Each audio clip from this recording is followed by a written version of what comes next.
పరిపూర్ణంగా ఆ నిషా ఉచ్చులో నుంచి బయట పడేయాలన్నా నా ఆకాంక్ష అయితే అలాగే ఉంది. ఆ బాధ ఇంకా పోలేదు, నా ఆశయం ఇంకా నెరవేరలేదు.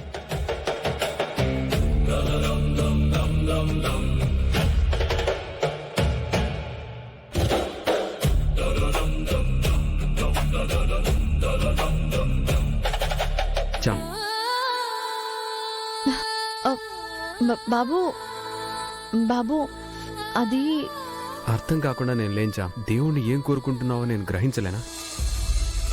నీ కోరికే నాది, నీ ఆశయమే నా ఆశ.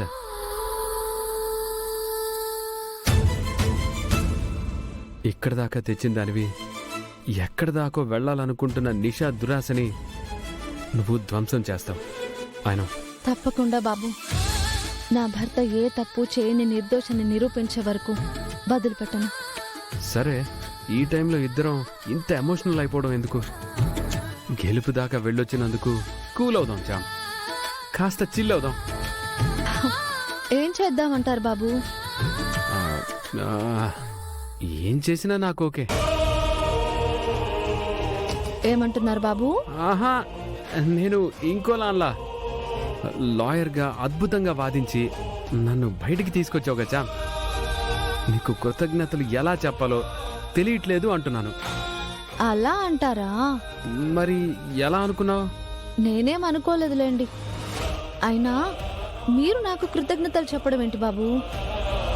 నేను లాయర్ నవ్వడానికి, అలా వాదించడానికి పరోక్షంగా మీరిచ్చిన ప్రోత్సాహమే కదా కారణం. గెలిచింది నేను కాదు బాబు, నా వెనక ఉన్న ఆ సహకారం, ఆ ఉత్సాహమే. ఒప్పుకోవే. ఒప్పుకోవాలి బాబు నిజాన్ని. ఇంకా ఏముంది ప్రేమ్ బాబు, నిషా వాళ్ళ నాన్నగారు అయ్యగారి కాళ్ళు పట్టుకుని నిషమ్మని మళ్ళీ మన ఇంటికి పంపించడంలో సక్సెస్ అయ్యారు. అదే నాకు బాధగా ఉంది. బాధ ఎందుకు చామ్? నువ్వు మన ఇల్లు అన్నప్పుడే దాని ఇల్లు ఇది కాదనేగా అర్థం.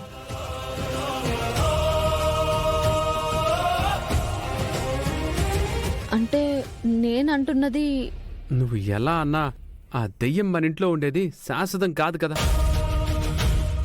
కోర్టులో కూడా వాళ్ళు ఏం చేయలేకపోయారన్న సంతృప్తి కూడా నాకు మిగిలింది బాబు. నాకు కూడా నువ్వలా వాదిస్తుంటే ముచ్చటేసిందిలే. సరే, థ్యాంక్స్ వద్దన్నావు. పోనీ ఫీజు ఎంత ఇవ్వమంటావు?